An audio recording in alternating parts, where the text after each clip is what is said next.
I know you started in New York and then Rome. What was Hollywood like when you got there? To Rome? To Hollywood. When you finished in Rome and... Oh, when I finished in Rome and came back to Hollywood, it was a whole different thing entirely. I mean, I had worked in live television, as we talked about before, Teatro Televisione, which was the first foreign language television broadcast in history, and which made La Rosa Macaroni Company a big company because it was a very small one before that. I started to say that I had, what had happened in Teatro Televisione. It's a little tiny thing that we were shooting these half-hour things, and then I went off to Italy to make the whole series. When I came back, nobody knew who I was. I'd been gone for 2 or 3 years, and I couldn't get a job. And when I went into the production room of the television as it was then, when I was in television, I had a secretary sitting next to me and a push-button guy on the other side, and that's what we did everything with. And I came into a room where there were 16 people seated in there working on the same kind of thing that I had done with just 2 people. And I couldn't make any impression at all on anybody, so I decided I had to do something, and I wrote a book. And it was called The 27th Day. And there's a very interesting story about that, how that came to be, an extraordinary story, but I think it would take too much time for what we're talking about now. Anyway, that book was a big success, and it was made into a movie by Columbia. And then I wrote another book because we were destitute. We still didn't have any money to speak of. And the second one was The Snowbirch? The Snowbirch, yeah.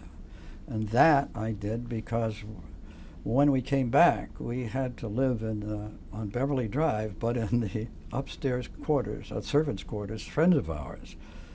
And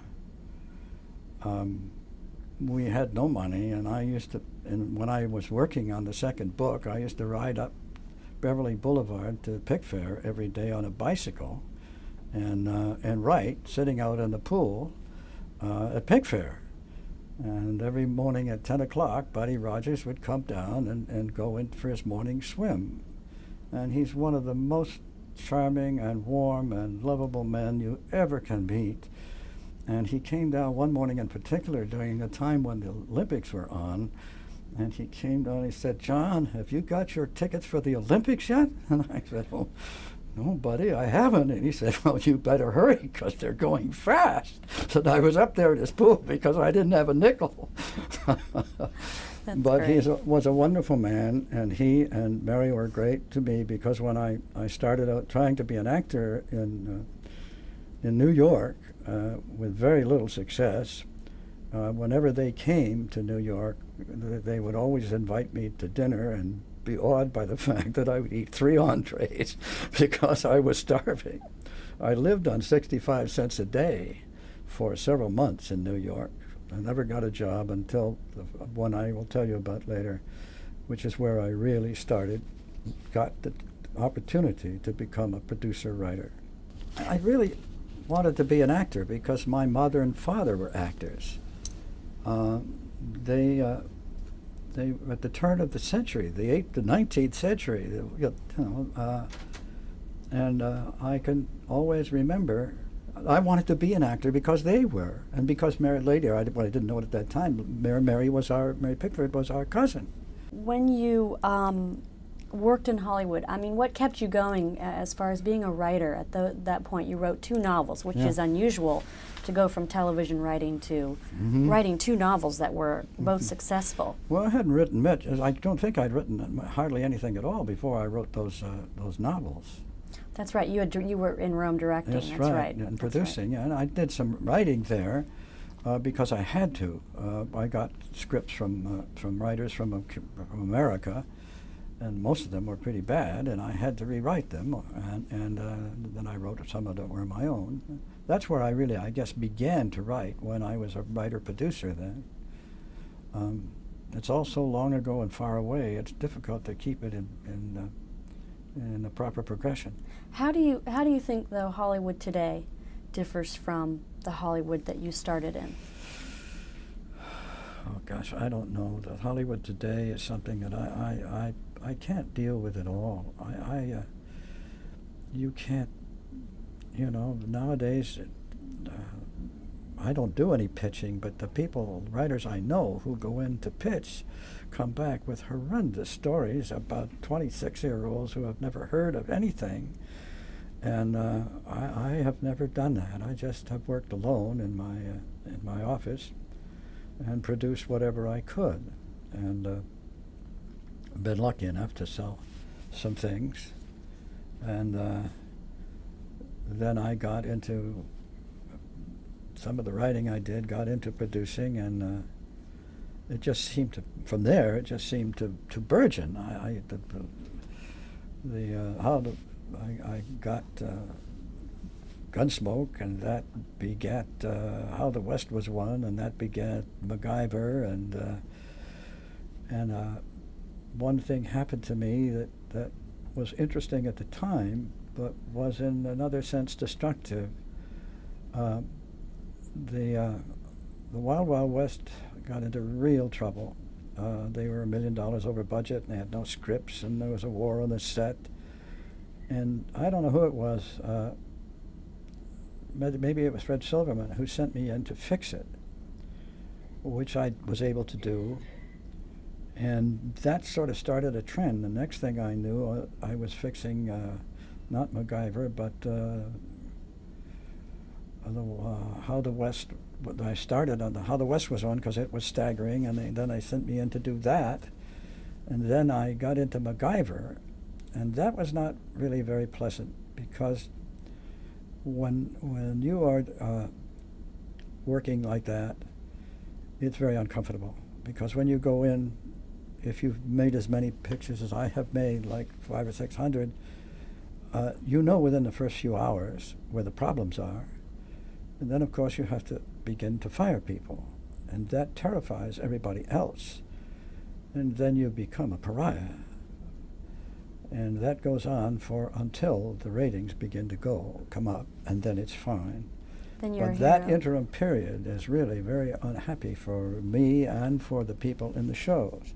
But when the guys start being able to get home at 6 o'clock to see their children and their wives instead of 11 o'clock at night, then it's a happy set. And that's a good part of having to do that is a bad thing, but it writes out you have a nice feeling when you can walk in and say, okay guys, now we have 6 o'clock tonight and we're up in the top 10. That's a lovely feeling, not just for me, but for everybody. How did you get in the rescue mode? I mean, how was it that you came to be the rescuer of a lot of these shows? Well, I don't know. As I said, I think it was Fred Silverman who sent me in. They said they were having trouble with the Wild Wild West, and I don't know. I really can't remember. I just have done so many different shows so much times that they all sort of jumbled together. But now, I'm not, little things are happening now with Ethel Wynant. I bet that's where I started. You know who Ethel Wynant is, don't you? No. She's the most extraordinary woman that this country ever produced. She was the first super producer on television, and one of the first ladies who ever had the authority in New York and Hollywood. And she was the one who ran Shogun and wouldn't let anybody stop her from keeping that film in their language. It was never done before. Marvelous young lady. And I met her first when she was at a party and she needed a story director, a story writer. And I said, I'll do it. And that was the beginning of a show called The Great Adventure, which was a very bad problem in some respects, but it was the beginning for a lot of us. It was a show in which supposedly we were writing stories about the great things that had happened to America across the centuries. And we very quickly discovered that writers in Hollywood didn't know anything about that. And so we had to sort of make up our own things, and we made one show called The Teeth of the Lion, which was a family trapped by the flying insects that eat everything. And we did a thing called Sam Houston, which I'm working on now. I'm making a feature about Sam Houston. But we needed a pitched battle, and the network allowed us one Indian. And the Indian we got couldn't shoot a bow. So those were the kind of things you got into, but they certainly trained you about being able to cope with the unpredictable. So having worked in the golden age of television, what do you think was your favorite aspect of that time period? Oh golly, that's an awful tough question. Most of the things, as I think I said before, were really fun. Were really good. I had, my God, Gunsmoke was a wonderful. It was really great. Everything worked so well. I must tell you one thing about Gunsmoke, which was one of my most treasured memories.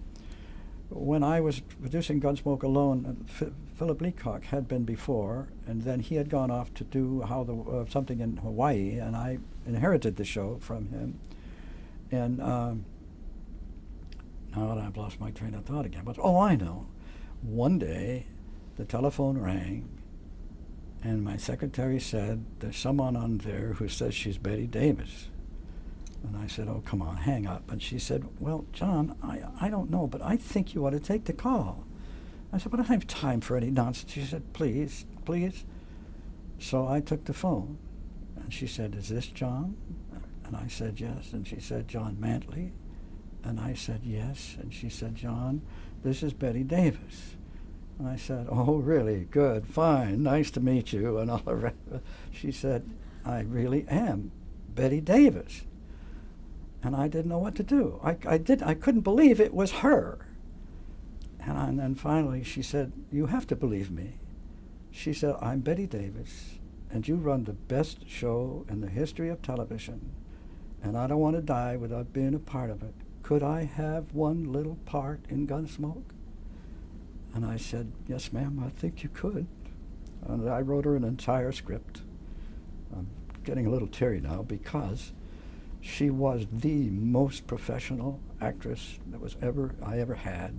She called me sir. She called the director sir. Everybody adored her. And she was splendid in the script, and she loved it. And at the end of the series, the show, she was alone in her dressing room, and I went to see her. And I came in and I said, "Miss Davis, I'm embarrassed. I have something to tell you that I'm not very proud of. When you came here," and she said, "You don't have to go any further.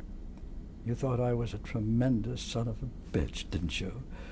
You heard all the stories about the Warner Brothers and everything, and you knew you were in for hell." And I said, and she wouldn't let me go on, and she said, "All I want to tell you is that I've done a lot of pictures in my life, and I've never been on a happier set. And I will be back with you any time you ever want me, because not only were there flowers in my dressing room and a note from you, but the most important thing of all was that at night, when I got a script that came in the next morning knowing it, every single word was the same as the one that was written on, and that's not happened to me very many times in my life, and that's how I appreciate it.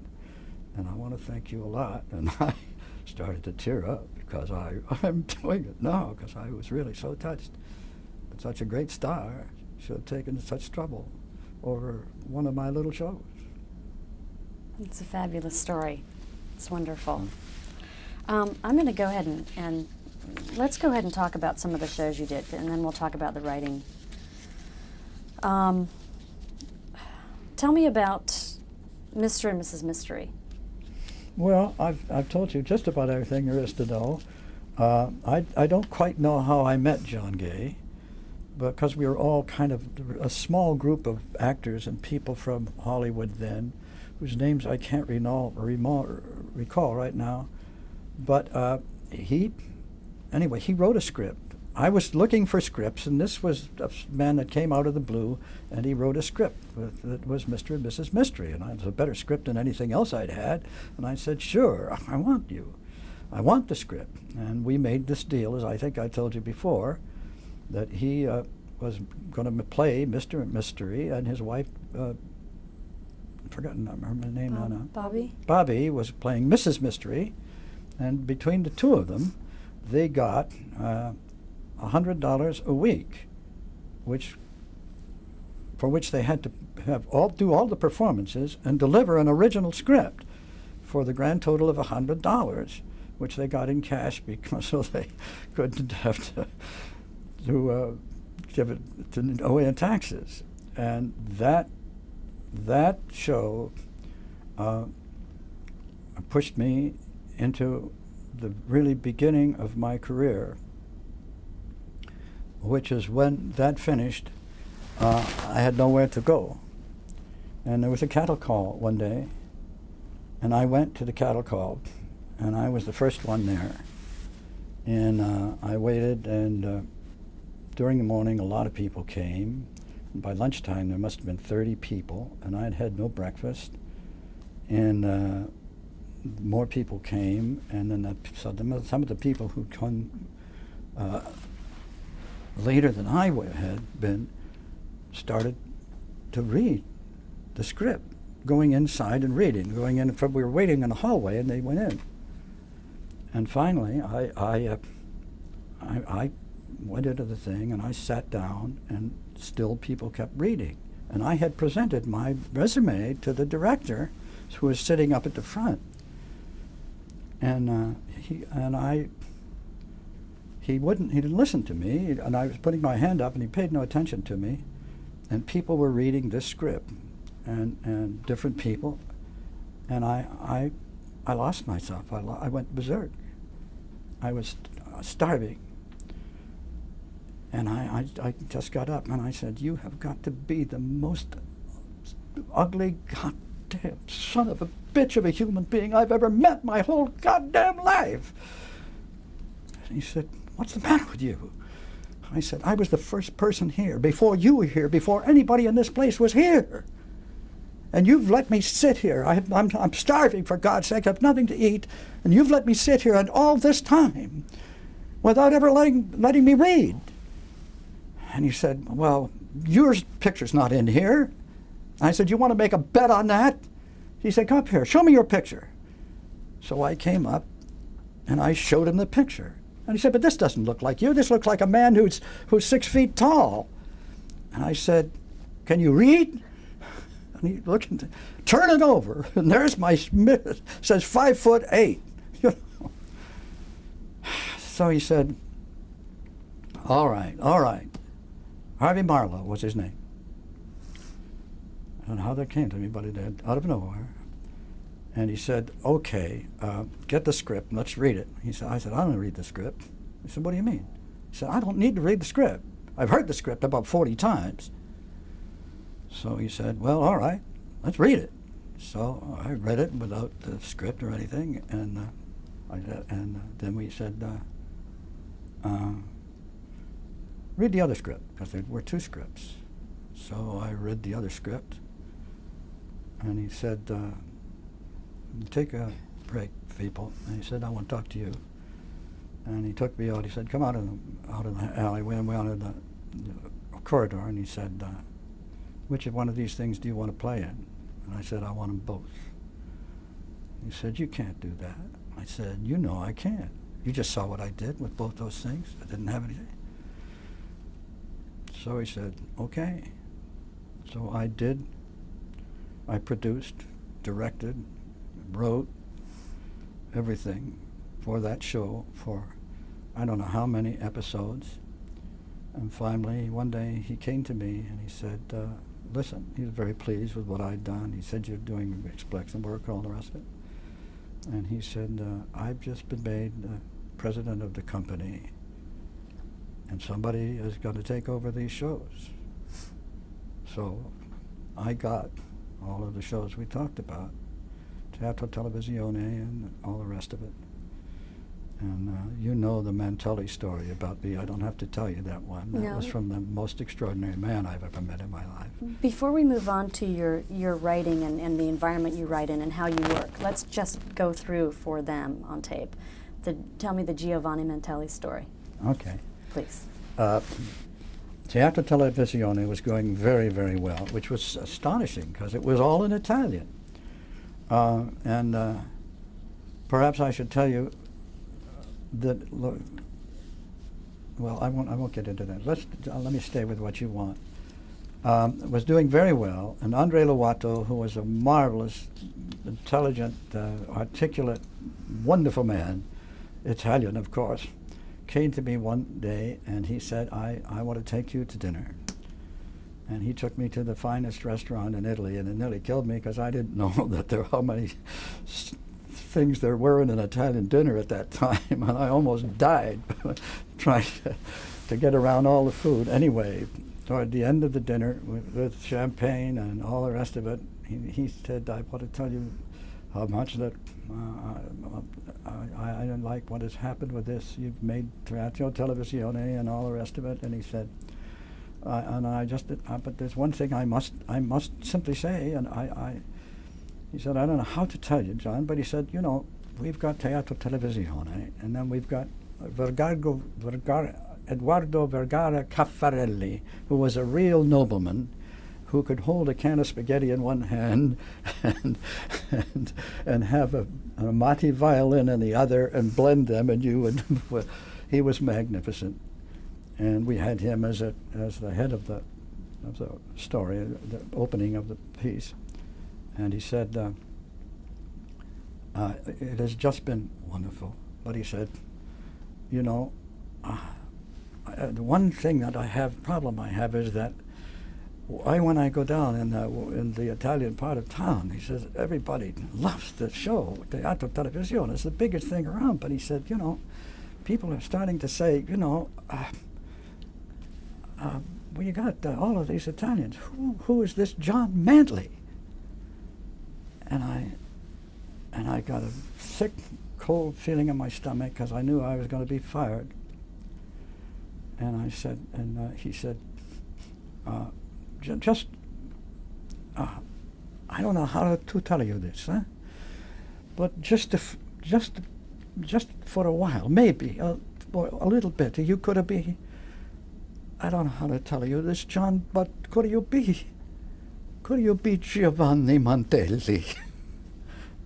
And I said, oh my God, yes, I thought I was going to be fired.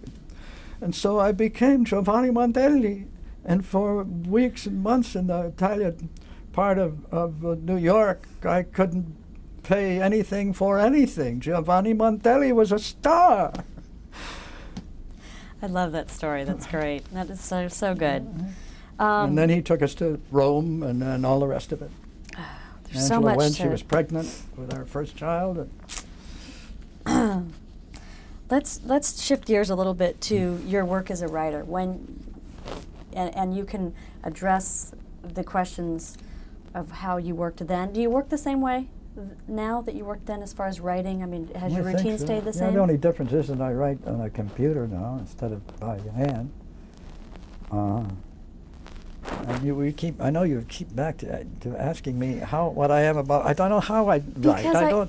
I think that a lot of the people and the students that are going to see this and the Writers Guild members are want to know, even though to you there's no secret. There are questions they're going to have, as in, describe an average working day when you're writing. Well, that's nothing. I get up at 5 o'clock in the morning, and I have breakfast, and then by the time 7:30 or rolls around, then I go into my office and I begin to write. and I write until, 12 o'clock, 2 o'clock. Sometimes if something is going very well, I'll be at it all day. I'll never leave the typewriter. But that's rare. But that's what I do every day. Is there anything specific that you have to have in your environment to write? No, just papers and pencils. Now, in case of we don't even need the pencils, but we got the computer. How do you, excuse me, do you constructively waste time? I mean, is there a point in your routine where you need to get not so much writer's block, but you need to get away from the routine a little bit, and you constructively waste time to think about your characters? Yes, that does happen. I've written a script called, I don't even remember what it is now. I've had so many different titles on it. But I'm having a very, very difficult time making an ending fit the picture that I've been writing. It's about a child who goes through terrible trials and tribulations all by himself, getting to see Abraham Lincoln, because he thinks Abraham Lincoln can let his father go, because his father is in a Yankee prison and has been wounded. And it's the story of the boy's trials and tribulations as he gets and goes all the way from his town in the South to Washington. And I just have had a lot of trouble. Everything has worked quite well up until the point that I've got him going over to the enemy where he is received by where General Jubal Early agrees to Lincoln's request for a truce so that he can send this boy back to the country to which he belongs, because he's a Yankee now in Yankee territory, and he's a rebel kid. And that, for some reason or other that I can't really explain now, has become a bugaboo to me. I just can't make it flow properly. I'll get it eventually, but it's sticking in my craw now. How do you define structure? I don't know. I really don't know how to answer that. I get an idea for a story, and I sit down and I write. And a good part of the time, if it's a good idea from the beginning, it ends up as a pretty good story. But I have had much more success in helping young people become writers than I have doing anything on my own. There are two boys who came into my office, both with scripts that were not good scripts. The structure was not good, but there was a feeling there that I could understand that this kid could write. All he needed was a little help to make the thing work. The first one of these was a man called, oh dear, my memory. Anyway, we don't need his name, but he came to me. We found him as the second director of the Thousand Oaks newspaper. And when I saw what he had, his name was Earl Wallace. It came to me now. It was not a very good script, but it had heart in it. It had feeling. And so I fiddled with it, and I showed him what he could have done with it that he hadn't done. And it turned out very well, and so he became a steady writer on Gunsmoke. There was another lad who had never written before. He sent me a script, and it was a Trek story.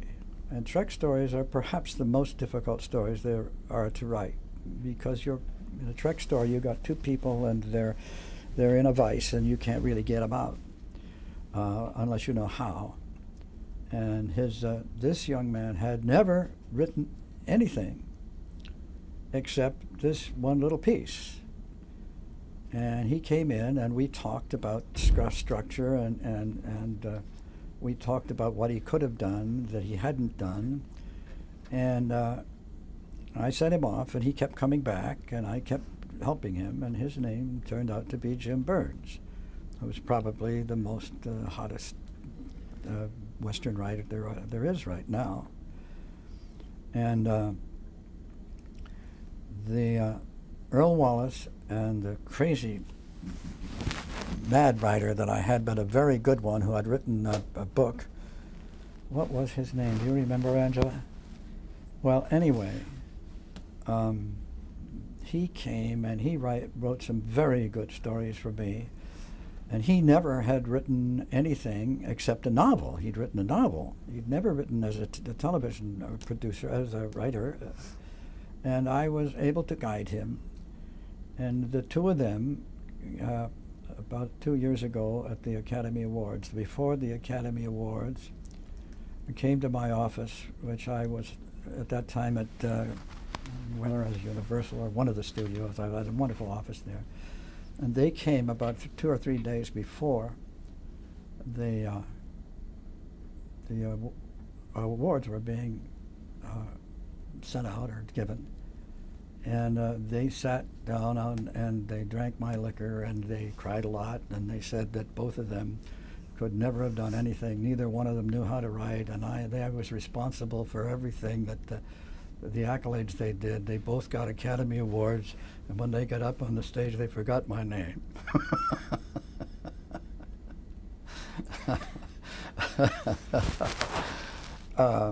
So obviously you believe in mentoring. Oh, yes. Do you think that's an important part of the business now? I sure do. I sure do. I think it's the most important part.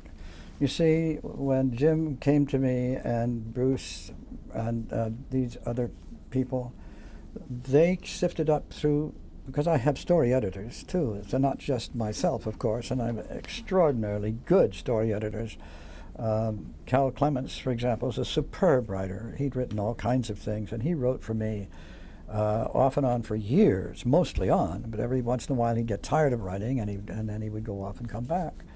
But he was a splendid, and I had King, what was his name?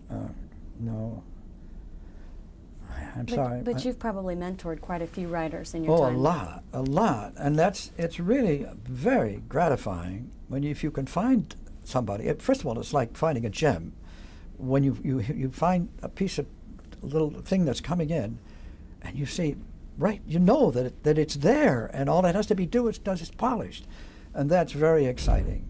And and to see people up there on receiving Academy Awards that you have helped to get there is a really warm, exciting experience.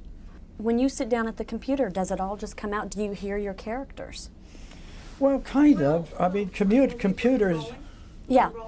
I can hear it click, which is why I let it go if that's okay. Well, I don't know. Like, for instance, I wrote a lot of things for Jim, and of course, everything that came in with Jim's name on it, I mean, that from freelancers or anything, I went through. Jim Arness. I read every script that Gunsmoke ever had while I was there, and I made notes on most of them. But I can remember, for example, a very good actor whose name escapes me now, that I've liked a lot, and I thought, geez, we'd been talking about pressure or something like that, and I thought to myself, wouldn't it be nice if Jim had a buddy, and the buddy had become a drunk because his wife had been lost, and then the story wrote itself. So do the characters talk to you through dialogue and you're typing? Oh, yeah. Mm-hmm. Yeah. I mean, you sit down at the computer or you sit down at your typewriter? Sometimes when you've got a good story rolling, you can write and write and write and write and go on to the wee small hours, and everything is coming and you aren't doing anything. It's just coming to you. That happens. I'm sure it happens to all writers. I mean, it doesn't happen very often, but when it happens, it's just dynamite. So you don't have a specific routine wherein you always build your characters first and then you put them in a situation? Maybe I do, but I don't know whether I do or not. I can't answer the question because I don't know. I've been trying to break the thing about Sam Houston for 10 years. What will you do with that ending? I mean, how will you figure that out? Will you spend hours thinking about it, or will you? Well, fortunately, Sam Houston is such an incredible man that you don't have to do anything. His whole life is there. I mean, he virtually began life at the Battle of Horseshoe Bend, where he had 3 serious wounds, one of which never healed. And he was left on the field of battle until General Jackson saw him there and commended him because that's how he got wounded. He had led a tremendous heroic charge, and the charge had won the battle. And Jackson came down to him and had them take the arrow out of his leg, and many of the other guys around him were left to die on the battlefield, but he was so impressed by what Sam had done that he said, I want this man to be taken home. They took him home. Took him 3 days. How he survived on a stretcher for 3 days. But then the next thing that happens is that he comes to Washington to defend the Indians. This is true. I didn't make this up. But so when you're writing, though, because his life story is so fascinating, do you have an actor in mind? No, not usually. I did the one I did that I told you about, the being drunk. I had an actor in mind who I can see his face, but I can't remember his name now. But when I know this actor, Houston, I know how big, how tall he is. I know what he looks like. I know how he feels. I know what his gut is inside. I know everything about him, and so the material now is just rolling out. Do you become so involved with your characters that while you're writing, for however long you're writing, that you're almost living what they do? Yeah, but it's tough for me now.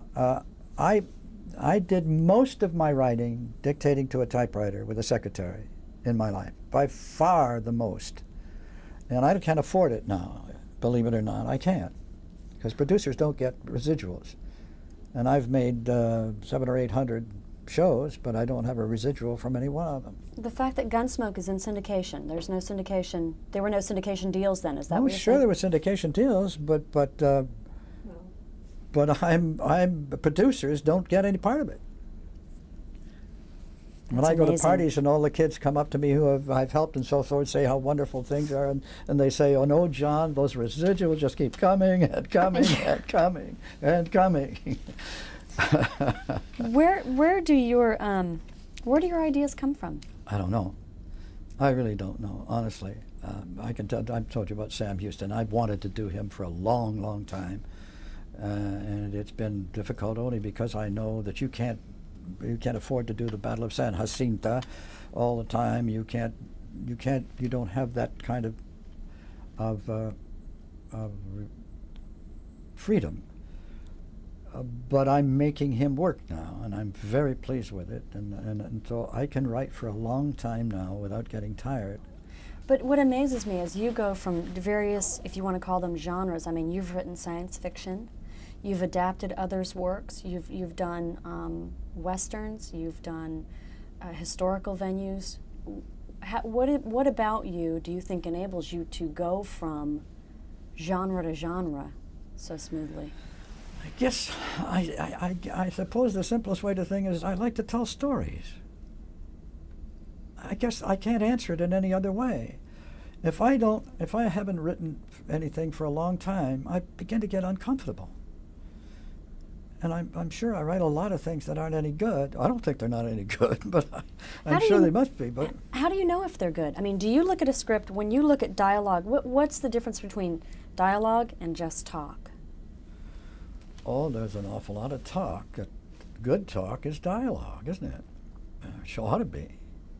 But when you see a script, if I were to hand you a script and say it was a Gunsmoke script and I were a freelancer, was there a common problem you would see in those scripts that would the first thing that you would look at and hone down? Yeah, I mean, first of all, you've got to find the writer has got to show you what he's doing. I mean, you got to, in my opinion, in any case, you got to have a character, or maybe two characters. I don't know, but you have to have a thing in your mind about who is doing what to who and for how much. It's you just and sometimes the things just flow out. And I think that I must think that happens from other writers, because, you know, when you pick up a book by a good writer, you can feel what he's feeling. He's making you feel that, and I try very hard to get to have emotion in my people. But I'm so embarrassed I'm so inarticulate. In trying to explain to you how I write. I just don't know how I do it. It's just so natural for you that it's hard to explain that, and I think that makes a lot of sense. As far as who's one of your favorite characters that you've created? Oh, well, I don't. I didn't create James Arness. Somebody else created him, but I had a glorious time making him. In the stories, and how the West was won, he was wonderful. He's just and he's such a wonderful guy. And you know, I liked him. We got along very well together. But I wrote reams for Jim, and my most this is a story that I guess you ought to have. When I was first sent over, I don't know why and by whom, to Gunsmoke. I was in awe of Gunsmoke. Because it was the biggest, hottest show in the nation. And when I came in, the producer handed me. He said, "The Marshall has got to cow out two really bad guys, badasses. Write a couple of pages." And to tell you the end of this story, I won't tell you the end. So I sat down and I wrote those 2 pages, and they were the best 2 pages that any writer ever wrote. I polished them. I was 4 days just working on these two pieces of paper, and there was not one unnecessary comma or anything else. It was just pure stuff. And I walked down to the set and I handed it to the assistant, and he handed it to James Arness, who looked at it. I had to understand this picture. You have to know that James Arness has an eidetic memory. And he reads something, and when he does, when he reads it, he crimples it up and throws it away. The assistant handed it to Jim. He scanned the 2 pages. He said, "We don't need all this shit. Why don't we just say, hold it?"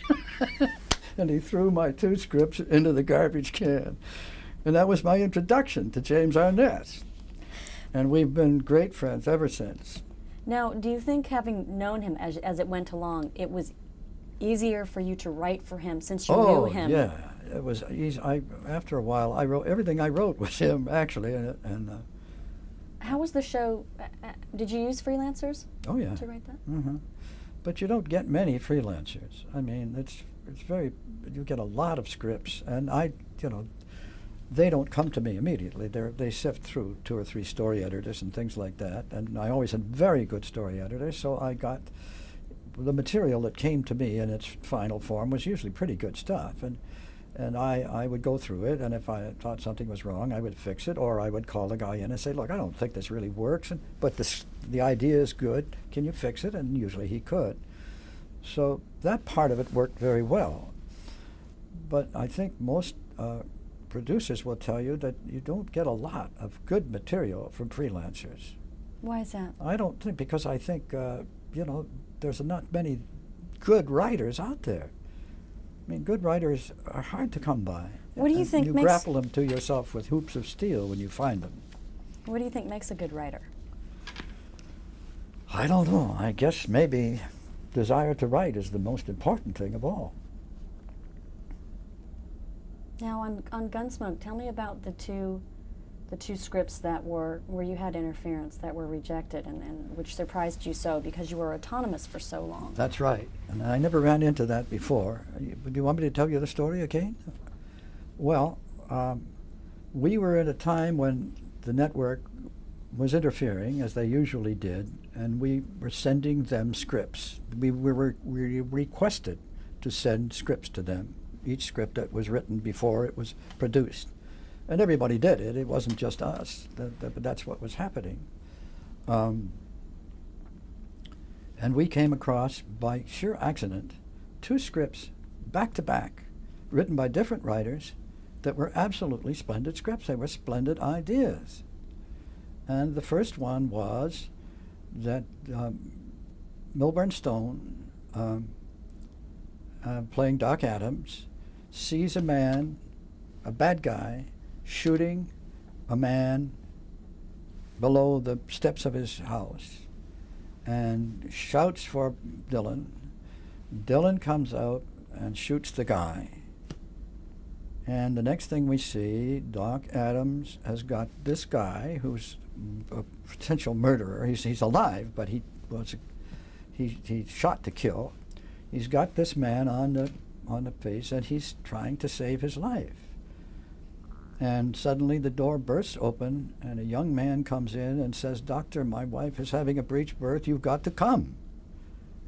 And the doc says, "I can't come. I've got a patient on the table." And he said, "But you're going to be the witness against this man at the trial. You saw the man killed." And he said, "I can't go, son. I've got an oath. I've taken an oath, and I can't go without it." The baby died. And that was the theme. Now they wanted you to take, I think, 8 lines out. Well, and that's farther on. Okay. Then the next thing that happened was virtually the same thing in the same setting, and I guess that was in the back of my mind when I came up with this other idea, which was that Doc shoots somebody, and he's taken up, and again he's on the table, but always before, we did this a lot, Amanda was sitting next to him. Miss Kitty was handing him the things and mopping his brow. This time she wasn't doing anything. She was standing off in the darkness in the corner. And finally, Doc straightened up, as he always did, and said, then put his nose and pulled his ear and said, "Well, we're lucky. He's going to live." You know, this is Jim Arness on the thing now, on the table. That's, that he's saving. And he says, she's going to live. She doesn't say a word. She just opens the door, down the stairs, across the thing, into the long branch behind the bar, and takes a glass and pours it full of booze and knocks it back, and Doc comes in and says, "What's the matter with you? I told you he's going to make it." And she said, "Yeah. And what about all the other times that I have to go through?" She said, "A dozen times I stood up there in that thing and watched you digging bullets out of a man's body, not knowing whether he's going to, Matt's body, not knowing whether he's going to live or die. Well, I've had it. I'm finished. I can't take it anymore." Smash cut, big sign on the Long Branch for sale. The network said it was the wrong broadcasting image for Gunsmoke. They said the same thing about the prior story. And I went home. They told me I couldn't do either of them. So I said, "Okay, if you know more about Gunsmoke than I know, and understand that everybody in the cast thinks these are 2 of the best shows that Gunsmoke ever had, you don't believe that, then I'm going home because I'm no good to you here." Well, you can imagine when that happened. It was a big people, all from New York people came down. There was a big, big meeting in the director's room, and they wanted to know why I was being so difficult and so intractable. And I tried to finally I said, "Look, this is not anything but a business. And you gotta expect the fact that that if I have to listen with that composite mind over there on every time I get an idea about a script or a good script, I have to think about what will that multitudinous mind over there think about this, then I'm emasculated. There is nothing that I can do at all. So it's been a great run. You've paid me well. I've enjoyed it enormously. So bye-bye. And I went home. And didn't those shows win awards, those They two? won awards, but they did. So it came back. They came back, you know. So I told you, I was out of sequence, actually. They came back after I left. Everybody came back, and everybody was telling me how great I was and how wonderful I was, and I kept saying, yeah, they're very wonderful. How many episodes of Gunsmoke did you write? Do you know? Well, I can't say that I wrote more than a dozen of them. I rewrote a great many of them. And when I say rewrote, I don't mean I changed the whole thing. I polished them, I think, is what I did, which was easy for me because I knew every one of the characters by heart. I knew every one of the Amanda and Doctor and Jim and everybody who was there was like my own son or daughter. So that wasn't any real problem for me at all. We get a script in. We're forgetting on the part that it's gone through the story editors and so forth. It comes to my desk. When it comes to my desk, I read it. If it's a good script, I say, hallelujah, let's move. And right away, everything starts from my word, let's move. Because then we have to get the cast, we have to get the construction people, we have to get everybody stepped. We have to get the actors back, we have to get the actors who are going to be with the stars in the thing. Everything starts to work, and if you have a finely tuned thing, as we did in Gunsmoke, everybody knows their job, and everybody is working at their job from the moment they hear that I have said we're going to shoot. But what did the script physically look like? If I gave you a Gunsmoke script, was it in three acts, or the actual? I think there were physical 4 acts, but I'm not sure. I really can't tell you. But the Gunsmoke script's only about that thick. It's not more. I don't think, than about 35 pages.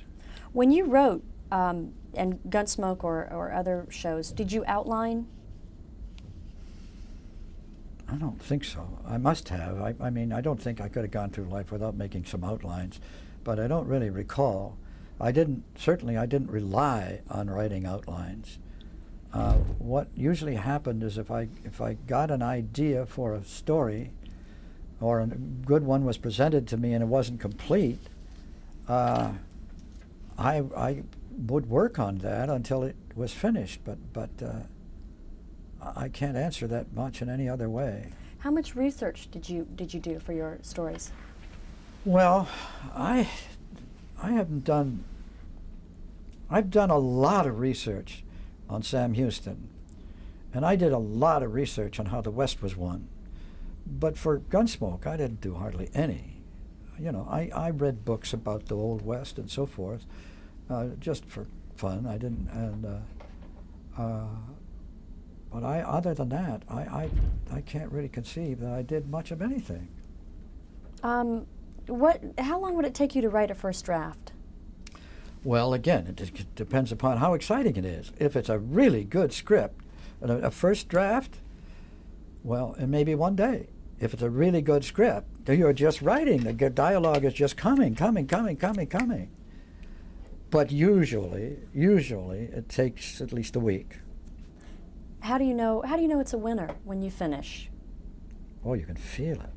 You can feel it. How do you feel when you've seen a good play and it ends? You can feel it, can't you? You can feel that emotion. I think every writer, when he's got a winner, knows it and it's there and it says, "That's it, baby." Nice feeling. Oh yeah. When you're writing, how much do you think about the camera, and the angles, and the blocking? Well, I can't really answer that. I do think that I hear myself or see myself writing angle on so and so, angle on him, angle on that. Because the advantage is you've directed, you've done everything. Yeah,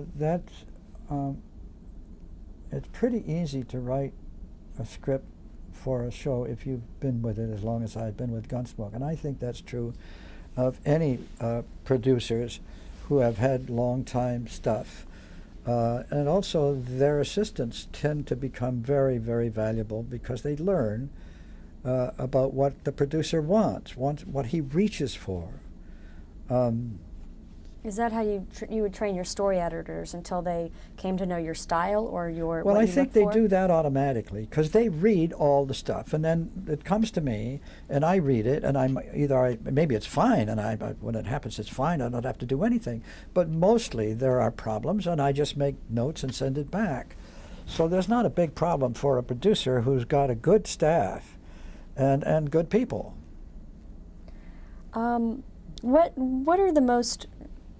What in your past has helped you write? Non-writing. What in the things that you've done in your past that weren't television related have helped you? As a writer?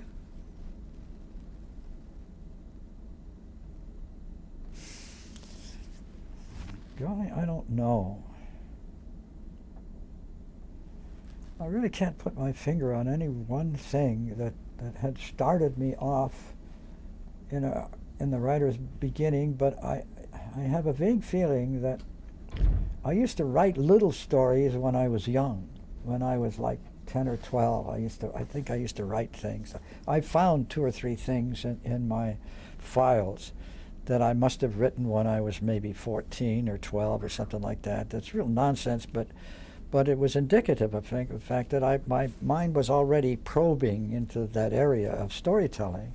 Because as I think I said before, if I'm anything, I'm a storyteller. I like to tell stories. What do you think you'd be if you weren't a writer, producer? Pretty unhappy, I guess. And we've talked about what makes a good writer. What would you change about your career, your writing career, if anything? Well, I would insist that I get residuals as well. But I don't know. What was your question? What would you change about your career, your writing career, if anything? Maybe there's nothing you would change. I don't think that there's anything that I would change. I had such a glorious time. I had such a good cast and crew. Everybody was happy. We had wonderful Christmas parties, and it just was a fine, fine time. There were only 2 or 3 people in the history that I worked with, that I will not name any of them, who were people that did good work for me, but which nobody liked because they were always carping or something. But by and large, it was a real family that had very little trouble, internal trouble at all. How much control of your script did you have with the actors and with the network on final execution? Total. I sent as I told you before, because they asked, I sent every script over to them. When it came back, if they had some things in it that were ridiculous, I would call them and say, look, I'm not going to use this. And they'd say, well, why can you got to have to say, okay, I'll push it off. We'll do it and usually it worked for me. But other than that, I don't think I can answer the question any better than that. What was the turnaround time from, in most of your experiences, say on, I guess we've talked about that as far as Gunsmoke goes, but what was the turnaround time for scripts at that time period, from conception to completion? But when you started on an idea for a script. Well, I think it varied. I've told you that sometimes, like one of the shows that I really liked a lot was about a boy whose right to have an education. I can't remember the name of it at the moment. The Fires of Ignorance. And that just flowed like candy. The story was simple, very simple.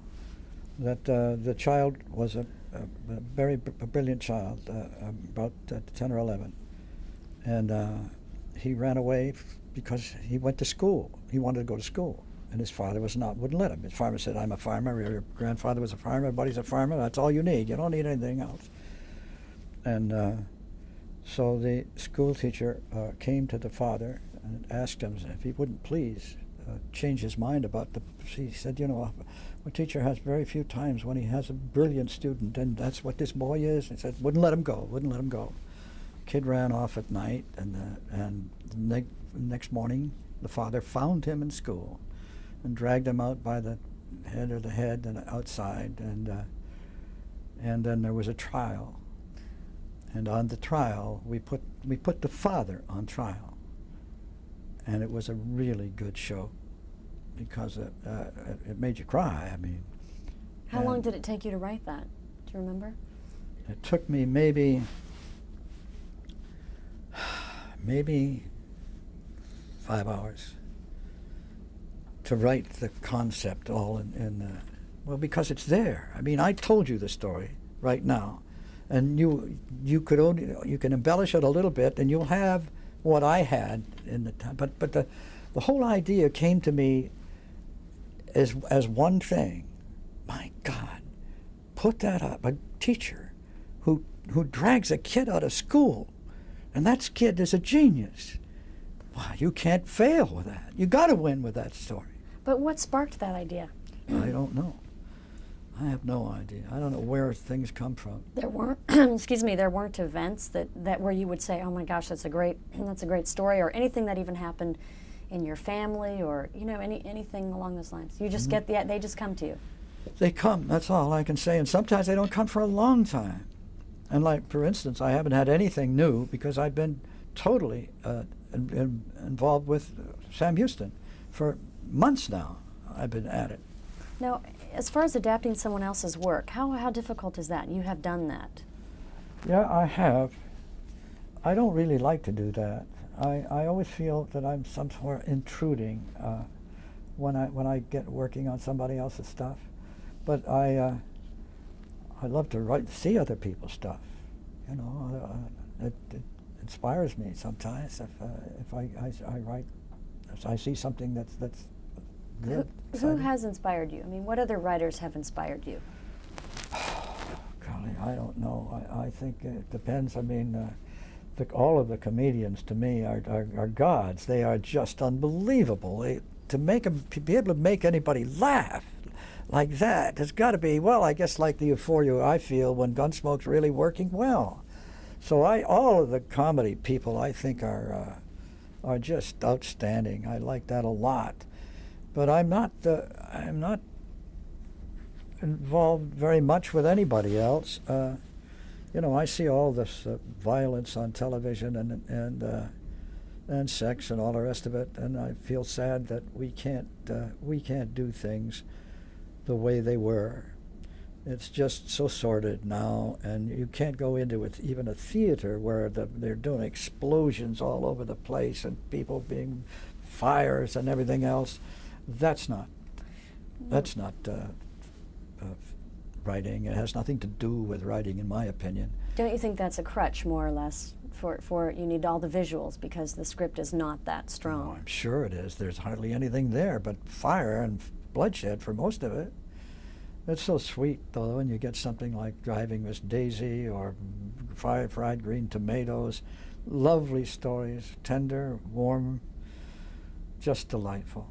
And it's so difficult to find anymore. You rescued a lot of shows going back, aside from MacGyver going back farther. What was the inherent problem in a lot of the scripts? And I'm sure that every situation was a little different, but what were some of the problems you looked for that would bring a show down in the ratings? Well, in the case of MacGyver, there weren't any scripts at all when I came over. There just weren't any. No scripts. So I sat down with a producer that was running out, very nice man and a very talented man, and we just started calling out to any writers we knew, I wrote out a couple of brief things about MacGyver himself that could be sent out with the character, that is, and that could be so that they would understand what the character was. And then we both of us sat down and started to write. And, for a day or two, nothing came, and then two or three did, and then we began. By that time, things filtered in, and then we started and we got it on the road. What do you think made it a hit? I think the concept made it a hit with a very, very good leading man. He's a very nice guy, and he deserved all of the accolades he can get. And what about Gunsmoke? What do you think made Gunsmoke the longest running series in history? I think because people related to it. I think they related to the characters. They related to the time that the picture was shot in. And they liked the characters. That was the main thing, I think. They came in, we got so many. I must tell you maybe a story that would interest you. When Milburn Stone is a fisherman, and so was I, and he took me fishing up in northern Colorado or something like that, and we stayed at a ranch, and not a dude ranch, just a regular ranch, and Milburn went home, and I stayed on for 1 week because I was getting things from these people that I knew I was going to be able to use as a writer. And I'm losing my temper here for a minute. So he went home. Oh, no. Yes, he went home and I stayed there. And on Saturday night came, and all of a sudden people came to be able to drift into the house. And they all found seats around the place and sat down. And then at 9 o'clock, the host went over and turned on the television set in Gunsmoke. And they sat through the whole thing, and I sat through it. At the end of it, they checked it. They went through the thing. They how they liked, what they didn't like, and they all liked it a lot. And finally, they all went home. And I said to the man who owned the farm, I said, do you do this every Saturday night? He said, we've been doing this every Saturday night since Gunsmoke started. And I couldn't believe my ears. And when I got home to the office, I couldn't write a word. Every word I put down, I saw these people sitting in judgment over what I had written, and it was 2 weeks before I could write a word. Just the pressure of knowing those faces, huh? Those faces there. I saw them while I was writing the thing. Oh, they wouldn't. That's not what they. What makes a show a hit? I mean, what makes it kind of timeless, like Gunsmoke or I Love Lucy? I don't know that there's an answer to that. I think the time has a great deal to do with it. The time it happens to come in the world, that is, in the time we are in, the time frame that we are in at any given time. I doubt if Gunsmoke would have made anything if it was made in the Arctic, for example. I think that there is a time and a place for good scripts, good shows, and that there are so many of them that fall by the wayside that it's strange. I can't really answer the question. I don't know that anybody can. Well, how important would you say character development is to a show? Enormous. Absolutely enormous. If once the people get hooked on characters, you're almost home free. And when you create a character, how do you, in your mind, when you're looking at the actual character and building that character for, say, a series, what to you makes that character relatable to the audience? How do you know that you have... Okay, this is what I can get. When I saw Jim Arness in Buckskins, I said, I got a series. That son of a bitch is 6'5", that craggy face, and that voice. I mean, everybody in the world is going to love him. And if you're a producer, you know that when you see it. And it came true. And when you wrote for him, did you hear his dialogue, James Arness saying these things in your head? Well, he was saying what I wrote in his head. But I mean, when you were writing his dialogue. Oh yeah, I'm writing what he's going to say. Everything he said on that show on Gunsmoke, I wrote, and that's unfair, because we'd had a lot of scripts that I fixed along the way from others, as you know. But by and large, everything that Jim spoke, I wrote. And I told you what my first meeting with him was when he threw it in the garden. Said, I don't need all this shit. Let's just hold it. Just hold it. Now, you've done a lot of fixing in your career, as far as, rescuing programs and whatnot. Mm-hmm. Were there one or two elements that you always saw commonly in the downfall of a script? Physically, when you looked at the script, was there weakness in the visuals or the dialogue? Well, there are two things: the character, and the dialogue are the two things that you hang on to immediately, and also the talent of the writer. Most of the time, in the first paragraph, you're going to know whether a guy can write or not, or a woman can write or not. I think you're pretty sure in that. If not, maybe you have to wait a little longer, and you'll be lucky, and you've missed something that was there. But it's unusual. When we got the first thing that I had from Jim Burns, he'd never written a script in his life, and he writes me a Trek story, which I've told you is the most difficult thing to write, really. You've got two people alone on a desert, usually, and what are you going to do? You've got to have some pretty good dialogue to make that hold. But he made an interesting story out of that. He had some ideas about what happened with the dust and all the rest of it, and it was not a great script that was going to win any awards, but it kept you interested.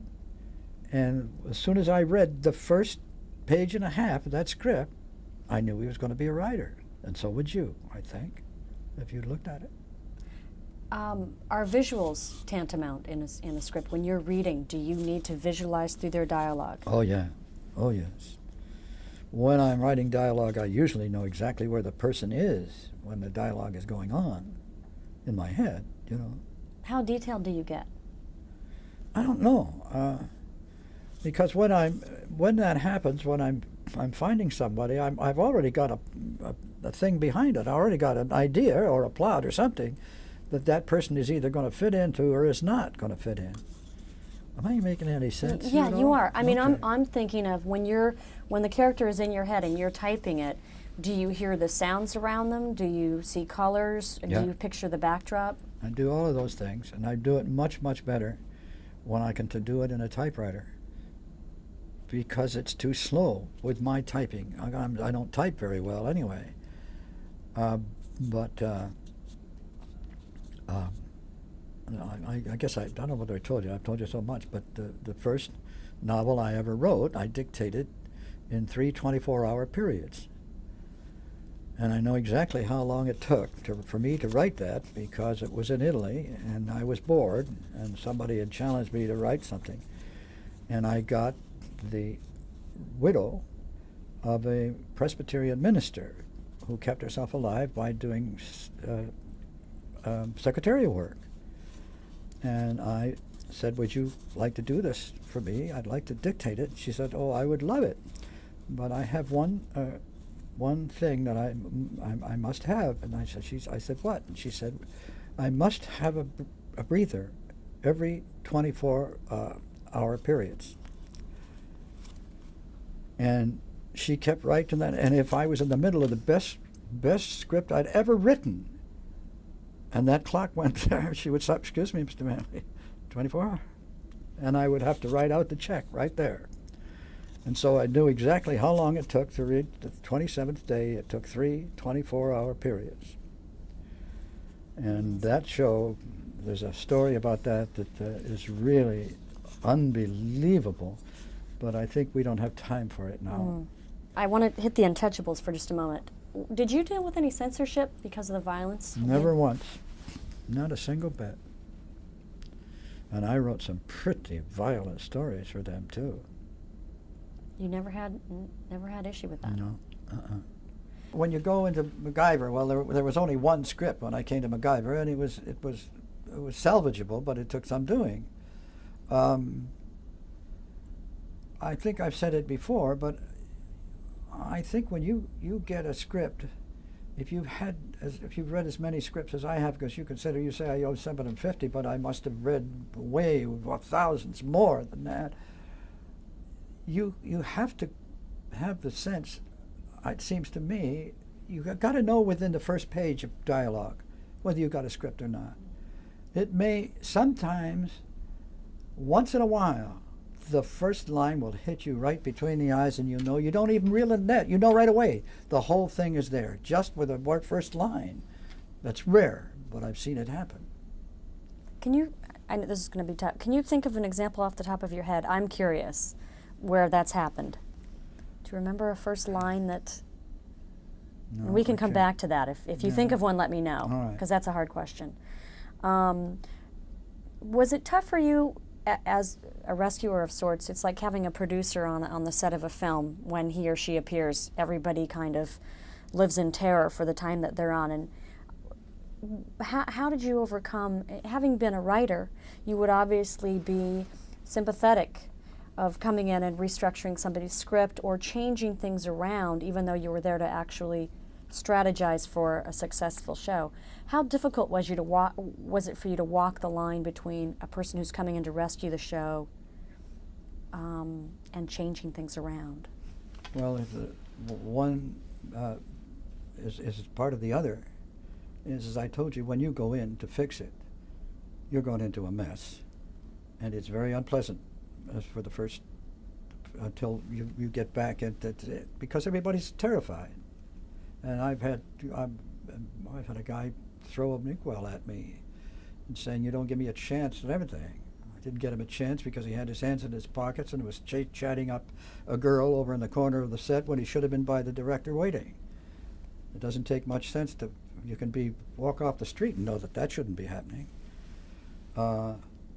It's very difficult because it's ugly in the beginning, and you've got to get rid of people because that's your job. You've got to make it work, and it isn't going to work with the people you got now, or you wouldn't be there.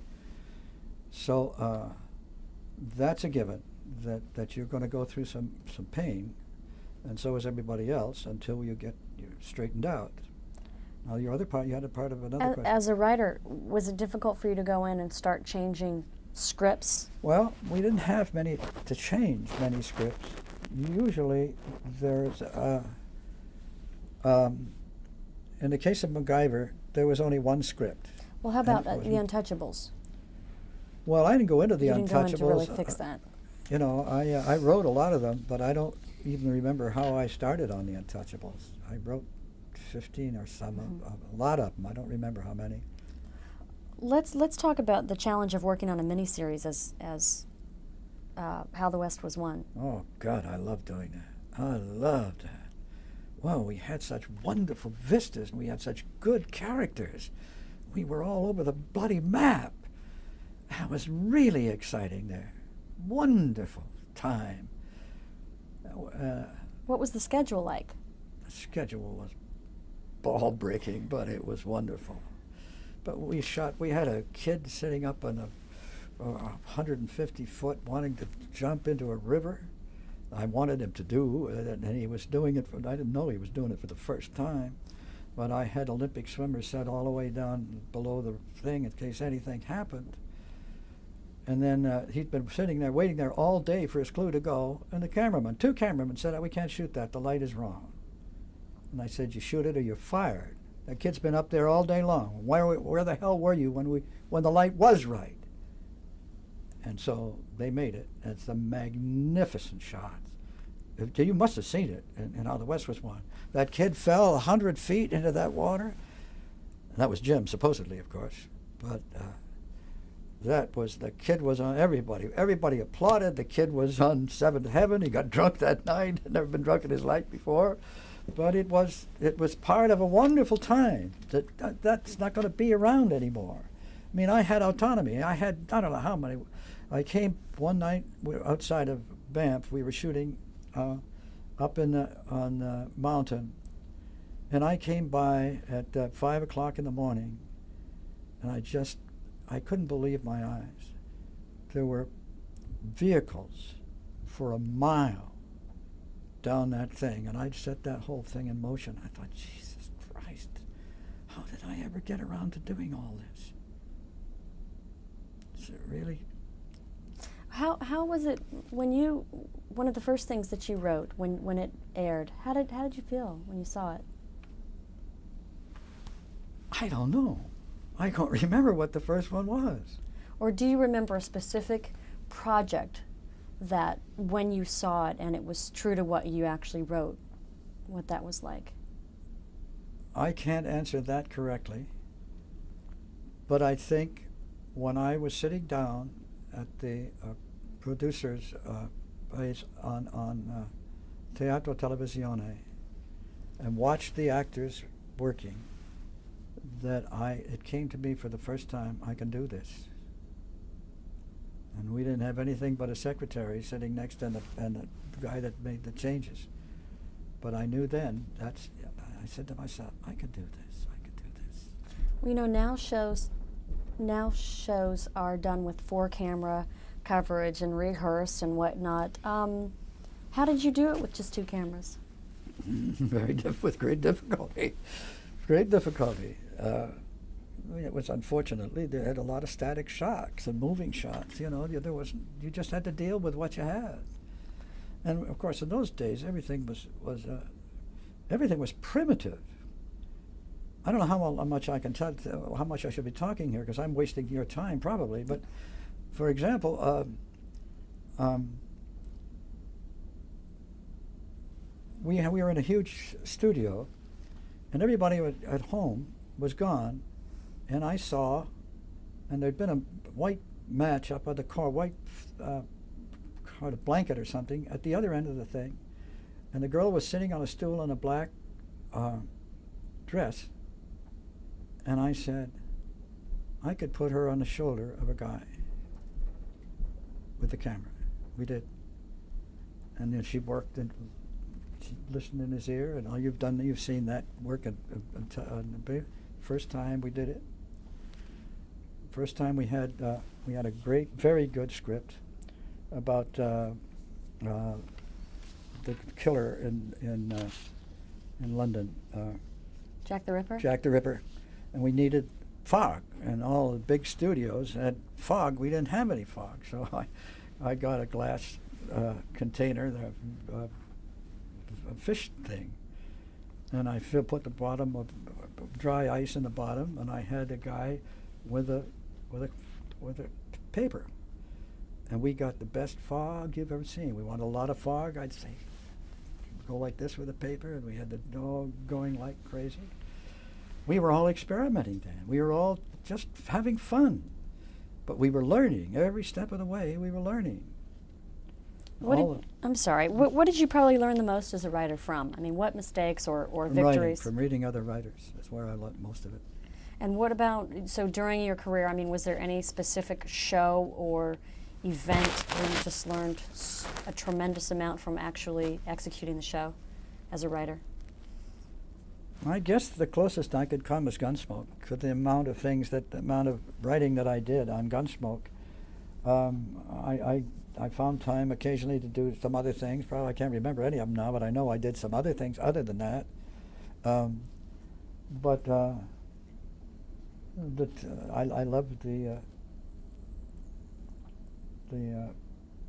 what you call it, the fighter, the bad guy shows I shot. The Untouchables? The Untouchables. I had great fun. Yeah. They were, and you thought, you asked how you get ideas for a thing. There was an actress who shall be nameless in the Untouchables, and she was supposed to have a drink at the counter. She was supposed to be getting drunk, and she wouldn't finally, but after she'd done two or three, she wouldn't pretend to drink it anymore. And because all of these little things I did before, I knew how to make her do the thing. was I took the piece that she had lifted before, I cut it at the bottom, then I put it on the top of the other, and then I spliced them together, and she was going like this, although she didn't even know it.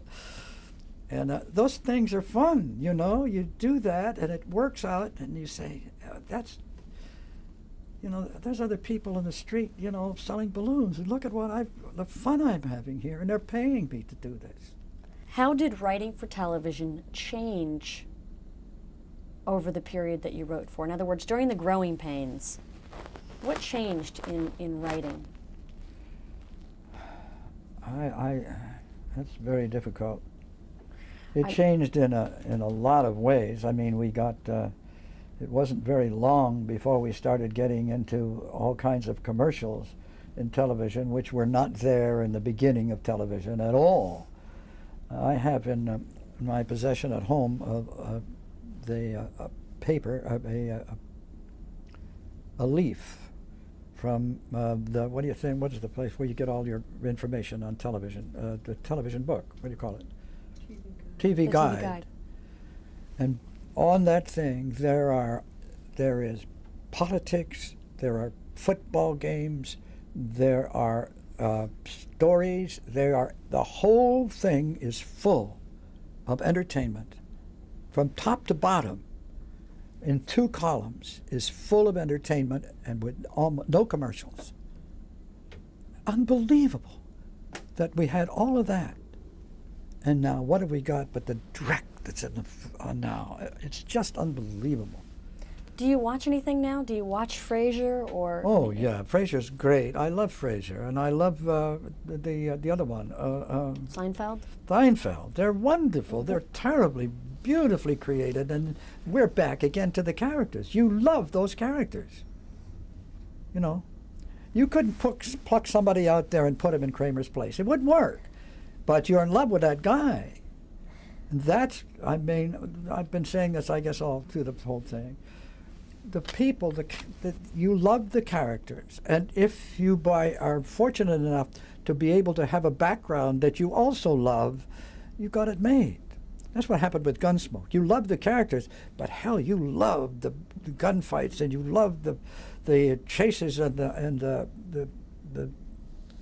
stampedes and all the stuff that was part of that whole period, which comes back to my time space thing. There was a place for that. There's not a place for that anymore. I've just written the big Western, but it's a violent Western, and it can't have any of the warm touches that were in those pictures. And I think that it's sad that we have lost that, because I think it's gone forever. I don't think it's ever coming back. With Gunsmoke, that you had a little romance. Oh, of course. You had some history. Mm-hmm. How important was it to remain authentic to you in Gunsmoke? Well, it was very important. I mean, there wasn't very much we could do with the set, you know, that was there. We had what we had, and we made it the best we could. And later in the years, we did get outside, thanks to Bob Wood.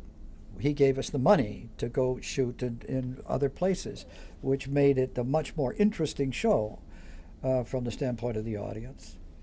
But I don't know. I've lost the question now. Well, I mean, I think for Gunsmoke, there were a lot of things you created in that program, or that you brought to it, that besides the character development, that we don't see so much today, and that is an element of a little bit of everything. Mm-hmm. Today we're so politically correct, and there's so much we worry about that I think it gets in the way of the story. Oh yes, obviously it does. You know, and nowadays, I mean, it's not kind to say this, but it seems to me that when you look at some of the shows that are on television now, they're so repetitive. I mean, you can almost start after you see the first 5 or 10 minutes, you know where it's going right away. And I think I can't see any way that you're going to ever get back to where we once were, where you had warm, interesting characters, and you cared about the backgrounds, you cared about everything. And now it seems to be just seems to be violence and explosions and bad mouths. My God, we saw a picture the other day with somebody's thing, which there was nothing but the most vile and vulgar words all the way through this whole thing. I don't know. Now, when you worked in, over 700 hours of television produced, with obviously your writing in there as well, the talent pool of writers you pulled from, you've said along the way that you had some freelancers and you knew some writers, but how did you match your writers with each show? I mean, where did you look for your talent pool? Well, personally, for the ones that I had used in the past, the ones that came to me, ones that I had already found as was good, as that I could rely upon. How did they have access to you? How did they get to you? Well, it was a different time. People came into my office with scripts and things, and I said, put it down, I'll read it, and so forth. Everybody goes through an agent now. I didn't have an agent at all. I was there, and I had my writers, and I had my associate producers, and I had the secretaries, and we had our own little world. I don't know. Well, I'm sure that Seinfeld has his own little world, and so does what's his name that we were talking about, but there again, boy, those characters are brilliant. They are just superb, and they can do it without vulgarity, which is nice. So, and do you believe that most of the element that carries a show, like an I Love Lucy, a Gunsmoke, a Frasier, or Seinfeld, is it the writing? The writing is a good part of it, yes. But I don't think the best writing in the world is going to work if you don't have the characters. How much input did the talent have on their dialogue and their characters? When they came to you, did they ever come to you and say, I don't want to say this? I don't think my character would say this. Did they have input like that as they do today? No.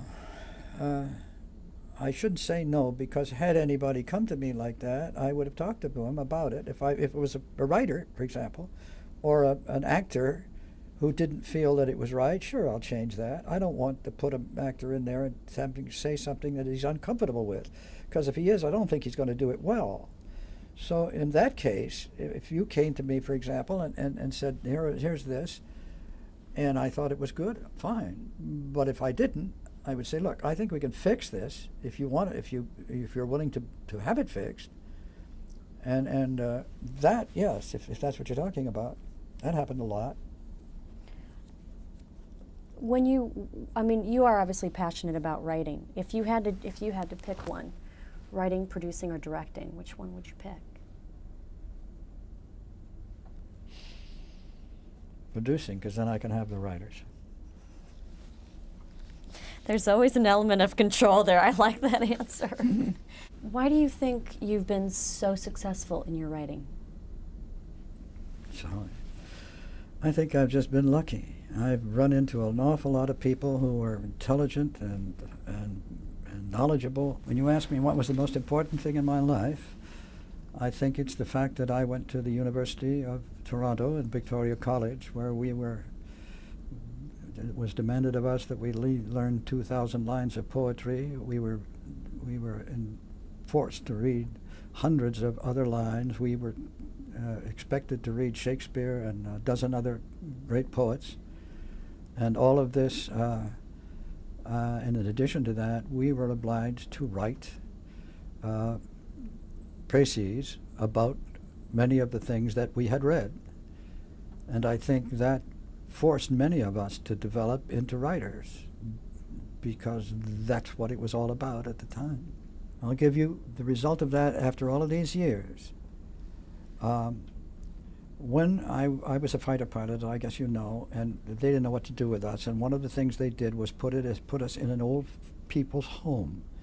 They had taken out the old people, unfortunately, and we were there in a school of death, how to kill with a garrote, with a grenade, with a gun, with a bayonet, and anything else.